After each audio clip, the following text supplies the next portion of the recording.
할렐루야. 다 함께 성경 암송하심으로 새벽 기도회를 시작하겠습니다. 너희는 사도들과 선지자들의 터 위에 세우심을 입은 자라. 그리스도 예수께서 친히 모퉁이 돌이 되셨느니라. 그의 안에서 건물마다 서로 연결하여 주 안에서 성전이 되어가고 너희도 성령 안에서 하나님이 거하실 처소가 되기 위하여 그리스도 예수 안에서 함께 지어져 가느니라.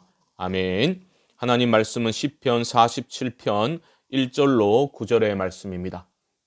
저는 1절로 5절까지 봉독하겠습니다. 너희 만민들아 손바닥을 치고 즐거운 소리로 하나님께 외칠지어다. 지존하신 여호와는 두려우시고 온 땅의 큰 왕이 되심이로다. 여호와께서 만민을 우리에게 나라들을 우리 발 아래에 복종하게 하시며 우리를 위하여 기업을 택하시나니 곧 사랑하신 야곱의 영화로다.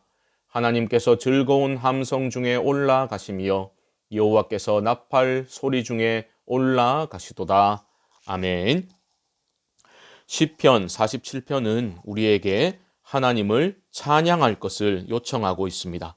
코로나 사태로 인해 사실 예배가 많이 위축되고 찬양을 마음껏 드리기 힘든 상황에 처해 있는 우리 모두에게 큰 도전이 되는 말씀이라는 생각이 들었습니다. 또한 그로 인해 감사했습니다.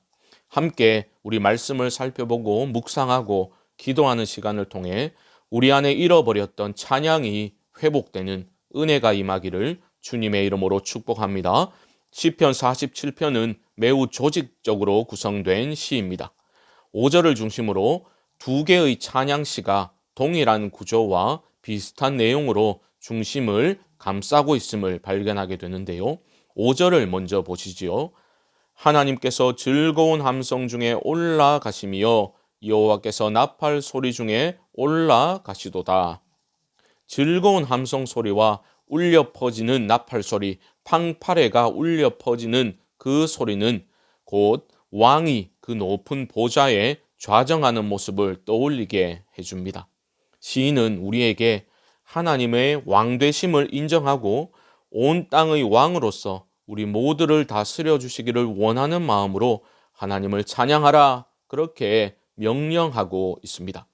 첫 찬양시의 시작인 1절을 보시면 찬송하라 라는 명령이 주어지고 있습니다. 너희 만민들아 손바닥을 치고 즐거운 소리로 하나님께 외칠지어다. 두 번째 찬양시의 시작인 6절도 동일하게 찬송하라 명령하고 있지요. 6절을 보십시오. 찬송하라, 하나님을 찬송하라, 찬송하라, 우리 왕을 찬송하라. 하나님을 찬송할 것을 명령하는 이 말씀이 우리 심령에 큰 울림을 주어서 코로나로 인해 위축된 우리의 찬송이 회복될 수 있기를 주님의 이름으로 축복합니다. 시인은 찬송하라는 명령에 대한 이유를 곧 이어서 말하고 있습니다.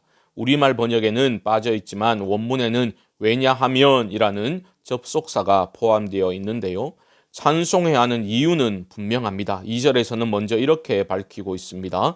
지존하신 여호와는 두려우시고 온 땅에 큰 왕이 되심이로다. 왜 찬송해야 합니까?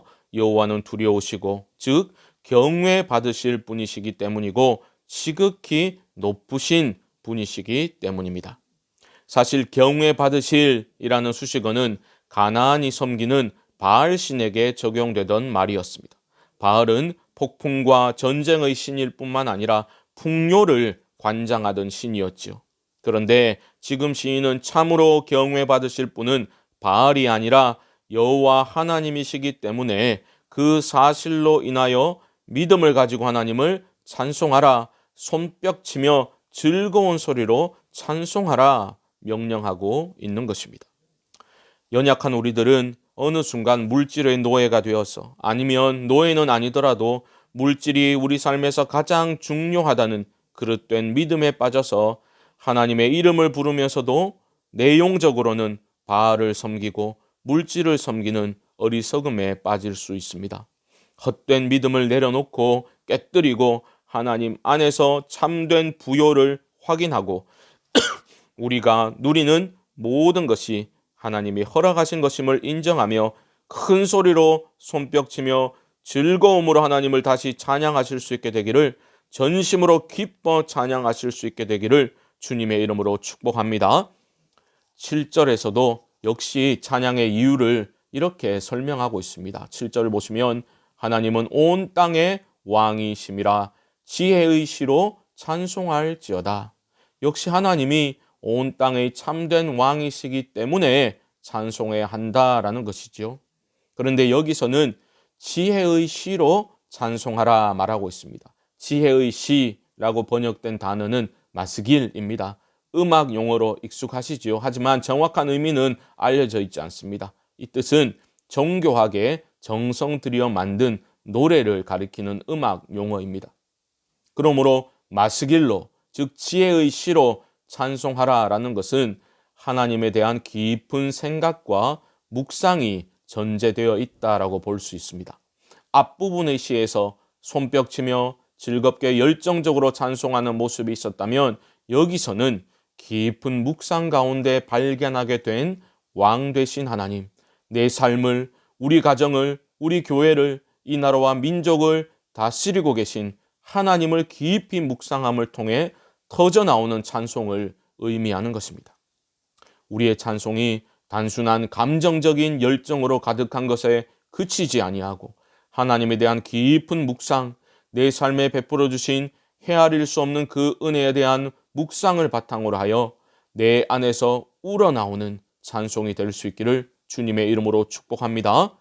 참된 찬송, 전심으로 드리는 찬송이 회복되려면 하나님이 우리의 왕으로 다스리고 계심을 확신해야만 가능합니다.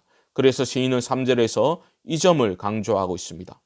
여호와께서 만민을 우리에게, 나라들을 우리 발 아래에 복종하게 하시며. 무슨 말입니까? 왕 되신 하나님만이 이런 일을 하실 수 있다라는 것이죠.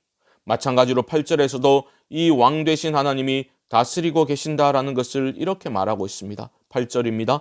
하나님이 뭇 백성을 다스리시며 하나님이 그의 거룩한 보좌에 앉으셨도다. 사랑하는 성도 여러분, 상황이 아무리 힘들고 여론이 교회를 질타하고 하나님의 이름을 비웃고 함부로 욕해도 위축되지 마시고 온 땅의 주인으로 다스리고 계신 하나님, 지금도 거룩한 보좌에 앉아 계신 전능하신 하나님을 똑똑히 바라보실 수 있기를 바랍니다. 믿음의 사람들은 눈에 보이는 대로, 귀에 들리는 대로 살아가는 사람들이 아닙니다. 상황 너머에 계신 하나님을 바라보시고 찬송할 수 없는 상황 속에서도 하나님을 오히려 찬송하고 신뢰하는 자들이 바로 믿음의 사람들인 줄 믿습니다. 6절 말씀을 마음에 새기시기 바랍니다. 찬송하라, 하나님을 찬송하라, 찬송하라, 우리 왕을 찬송하라. 나의 왕 되신 하나님을 부끄러워하지 마시고 자랑하며 그 이름을 높여 찬양하시기 바랍니다. 또한 하나님의 다스림이 내 삶 가운데 온전히 일어나서 나의 삶을 통해 이 세상을 향해서 하나님을 찬송하라, 내 삶으로 선포하는 영광스러운 일이 일어날 수 있도록 기도하시기 바랍니다. 그리고 코로나 상황에 너무 위축되지 마시고 우리의 살아갈 이유가 되시고 찬송의 이유가 되시는 왕 되신 하나님을 크게 찬송하고 묵상하며 내 마음의 중심에서 우러나오는 참된 찬양을 올려드리는 그 찬양의 삶이 회복되실 수 있기를 주님의 이름으로 간절히 축원드립니다. 우리 합심으로 한번 기도하겠습니다. 왕 되신 하나님을 나의 마음을 다해 찬양하고 날마다 그 은혜를 묵상함을 통해 나의 중심으로 찬송하게 하시고 삶으로 찬송할 수 있도록 은혜를 부어 주옵소서. 목요일은 교회와 가정을 위해서 기도하는 날입니다. 설립 70주년 맞이하여 교회가 성령 안에서 세워져 갈 수 있도록 도와주시고 모든 가정에 주님의 은총이 가득하게 하여 주시옵소서. 코로나로 인한 어려움을 극복할 수 있도록 도와주시고 한국교회가 복음으로 돌아가 참된 경건을 회복케 하여 주옵소서. 이외에도 개인적인 기도의 제목들을 가지고 우리 주님의 이름을 한번 부르고 기도하겠습니다. 주여